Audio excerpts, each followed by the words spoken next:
किसान भाइयों, निमेटोड के ऊपर आपका बायर कंपनी का वेलम प्राइम का इस्तेमाल हो चुका है। आपने कार्बोफ्यूरॉन का भी इस्तेमाल कर लिया, आपने अदामा कंपनी का निमिट्स भी इस्तेमाल कर लिया। इस तरीके से आपने सब तरीके के केमिकल ट्रीटमेंट कर चुके हो आपके निमेटोड के कंट्रोल के लिए, लेकिन फिर भी वो कंट्रोल नहीं हो रहा है। इसी के साथ साथ आपने कुछ ऑर्गेनिक चीज़ें भी इस्तेमाल की होगी, उससे भी आपकी फसल में अगर निमेटोड कंट्रोल नहीं हुआ होगा तो आज का यह वीडियो सिर्फ और सिर्फ आप ही के लिए है। इस वीडियो के अंदर आपको निमेटोड के बारे में हम एक ऐसी नई जानकारी देने वाले हैं, जिस जानकारी के तहत सबसे पहले आपको तो पहचानना है कि भाई निमेटोड में और राइजोबियम की जो गांठें होती है उसमें क्या फर्क होता है। कई बार हम पहचान में ही गलती कर देते हैं तो वहां पे भी दिक्कत होती है।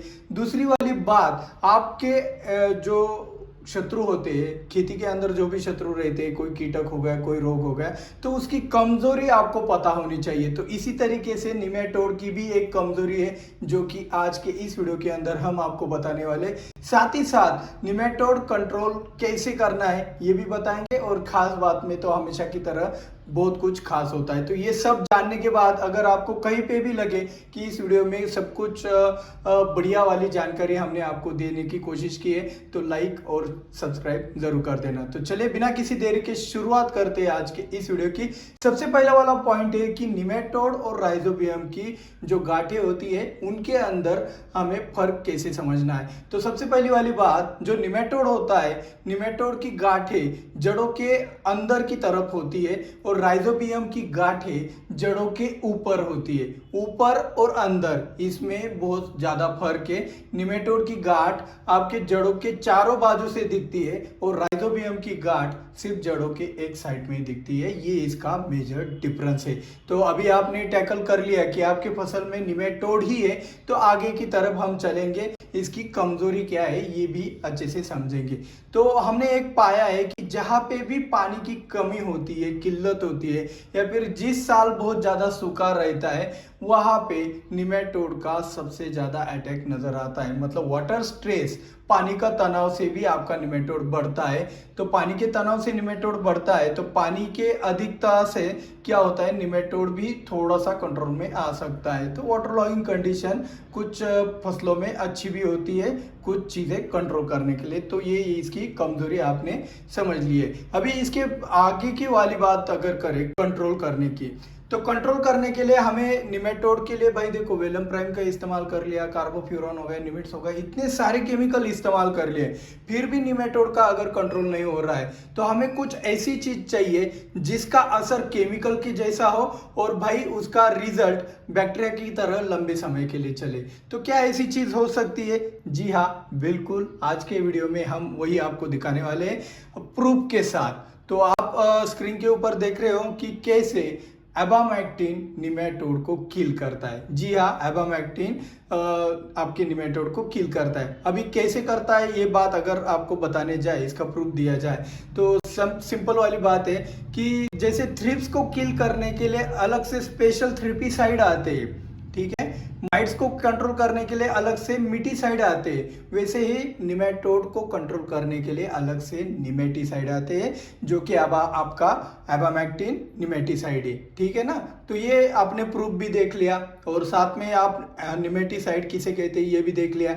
आप चाहो तो इस जानकारी को गूगल पे भी हमें वेरीफाई कर सकते हो, एक्चुअल में ये सब चीजें होती है, ठीक है ना। तो इसके बाद हमें क्या करना है कि हमें एबामैक्टिन का इस्तेमाल करने से पहले कुछ चीज़ों को बहुत अच्छे से समझना होगा, क्योंकि आप अगर यहाँ पे वीडियो को टाइम दे पाए, अच्छे से प्रोसीजर को अच्छे से समझ गए, तो आपके फसल में वो निमेटोड कंट्रोल करने वाला झंझट हमेशा के लिए खत्म हो जाएगा। थोड़ा सा दिमाग आपको यहाँ पे लगाना पड़ेगा।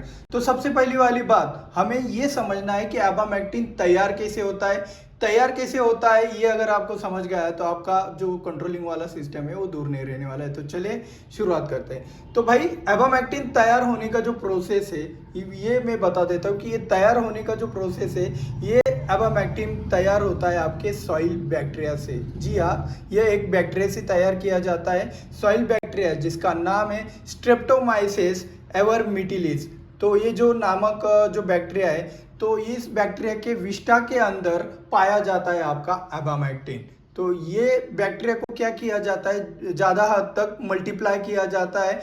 इसको मल्टीप्लाई करने के बाद इस प्रोसीजर को फर्मेंटेशन भी कहते हैं। तो ये फर्मेंटेशन होने के बाद इस बैक्टीरिया को किल किया जाता है। तो किल करने के बाद बचता क्या है, उसकी विष्ठा, और वही विष्ठा को आपको एक फाइनल प्रोडक्ट के तौर पर एबामेक्टिन के नाम से दिया जाता है। आपको एक और नई जानकारी यहाँ पे बता देता हूँ कि भाई इस एबामेक्टिन का उत्पादन किसी सजीव से हुआ है, मतलब बायो से हुआ है, इसीलिए इसको बायो पेस्टिसाइड भी कहा जाता है। एक प्रकार का एबामेक्टिन पेस्टिसाइड है जो कि बायो से सजीव से तैयार होता है, इसीलिए इसको बायो पेस्टिसाइड कहा जाता है। ये तो आपको पता चल गया। अभी आगे जानेंगे कि एबामेक्टिन आपको दो जगह से मिलता है। जी हाँ, दो सोर्स है एबामेक्टिन के। एक पहला वाला सोर्स है आपका चाइना सोर्स, दूसरा वाला सोर्स है आपका चाइना छोड़कर जो भी देश आते हैं उसमें से इंपोर्ट होने वाले हमारे एबामेक्टिन। ठीक है, अभी दूसरे देशों से जो भी एक आपका एबामेक्टिन आता है उसमें फर्मेंटेशन के बाद बैक्टीरिया को किल किया जाता है, उसको मार दिया जाता है। तो उसमें सिर्फ क्या बचता है, विष्ठा बचती है, यानी कि एबामेक्टिन बचता है। लेकिन यहाँ पे एक चीज ऐसी है जो आपको जानने के बाद बहुत ज्यादा खुशी होगी। चाइना सोर्स वाला जो एबामेक्टिन होता है ना, ये चाइना वाले बड़ी कंजूसी करते हैं, हर चीज में कटौती करते हैं। तो ये इनकी कटौती हमारे लिए भी फायदेमंद होती है। कैसे, तो जान लीजिए। चाइना वाले जो एबामेक्टिन बनाने का जो प्रोसीजर है उसमें जो हमने बताया कि फर्मेंटेशन किया जाता है, फर्मेंटेशन के बाद उस बैक्टीरिया को किल किया जाता है। तो चाइना वाले क्या करता है कि थोड़ा कॉस्ट कटिंग के लिए और समय बचाने के लिए वो फर्मेंटेशन के बाद बैक्टीरिया को मारते ही नहीं है, डायरेक्ट वही जिंदा वाला बैक्टीरिया आपके पैकेज के अंदर डाल देते हैं, बॉटल के अंदर डाल देते हैं। तो बॉटल के अंदर क्या है, आपका जीवित बैक्टीरिया आ जाता है जो कि क्या बनाता है, आपका एबामेक्टिन। तो यही एबामेक्टिन अगर आप अपने सॉइल में भी डालते हो तो ये सॉइल में भी आपका मल्टीप्लाई होता है। और आपको पता है ये जितना ज़्यादा मल्टीप्लाई होगा इससे उतना ही ज़्यादा विष्ठा तैयार होगा, और जितना ज़्यादा विष्ठा तैयार होगा उतना ही उसके अंदर क्या होगा, निमेटीसाइड वाला अपना एबामेक्टिन तैयार होता रहेगा। तो ये बायो प्रोडक्ट है, आपको ये पता होगा कि ये बायो इंसेक्टिसाइड है।